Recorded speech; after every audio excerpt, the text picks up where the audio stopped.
Ground जाना यल जाना मी बह जाना मगर ग्राउंड यल करने तेल रोज तुम शुक्रगुजार, वरना ये जो बातें हैं ये बातें नहीं रहनी चाहिए।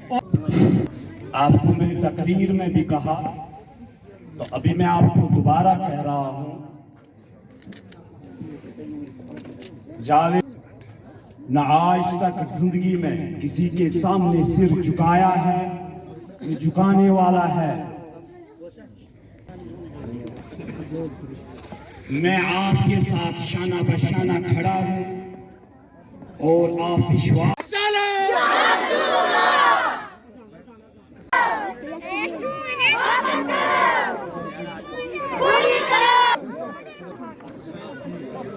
हजारों थे। जो आज हमारा दौरा था, यहाँ पे एक कन्वेंशन था, हमने बुलाया था कुछ अपने वर्कर्स लेके। तो आवाम जिस तरीके से भारतीय जनता पार्टी से जुड़ रही है, ये बहुत खुशी की बात है और इनको उम्मीदें भी है अभी भारतीय जनता पार्टी के पास, क्योंकि ख़ासकर 30 सालों से यहाँ के सियासी लीडरों ने इस आवाम के साथ इस्तिसाल किया है।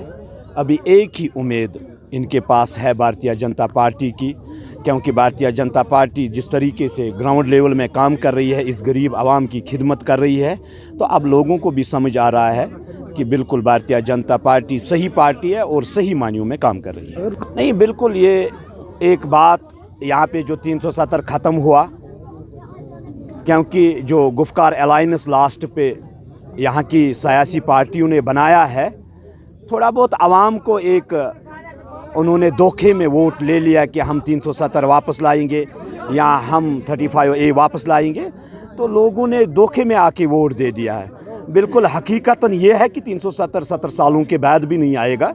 ये इनकी बौखलाहट है, ये आवाम को गुमराह कर रहे हैं। 30 सालों से इन्होंने यहाँ पे कभी सेलेफ्रोल, कभी एटानॉमी, कभी और बहुत सारे झंडों का इन्होंने आवाम के सामने रखे थे, जिनका वजूद कहीं नहीं था, और आवाम को धोखे में रख के आज भी वोट ले लिया। मगर अब आवाम खबरदार हो रही है, जो आने वाला इलेक्शन होगा भारतीय जनता पार्टी हर जगह पे इंशाअल्लाह रहमान कामयाब होगी। देखो मैं आइन में हो, झंडे को आगे वैल्यू होना चाहिए। ये इनको अपने मकसद के लिए एजेंडे थे। सेल्फ रोल इनको अपना एक एजेंडा था कि न कि आवाम के साथ उनका कोई एजेंडा था। ये इन्होंने अपने इक़्तिदार के लिए आवाम को हम किस तरीके से अपनी तरफ माइल करेंगे, ये उन लोगों का। हमें धारा 370 से कोई फ़ायदा नहीं मिला, आवाम को कोई फ़ायदा नहीं था।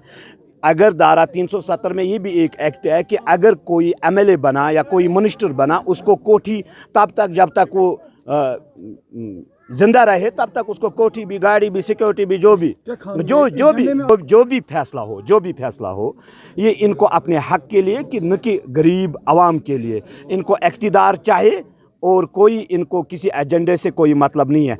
अगर मैं ये भी समझ रहा हूँ कि अगर 370 भाजपा सरकार ने हटाया है, ये एक बड़ा कदम था। अगर 30 साल से भारतीय जनता पार्टी का मंशूर रहा है, मुझे बताइए फारूक अब्दुल्ला क्या सोया हुआ था 30 साल से?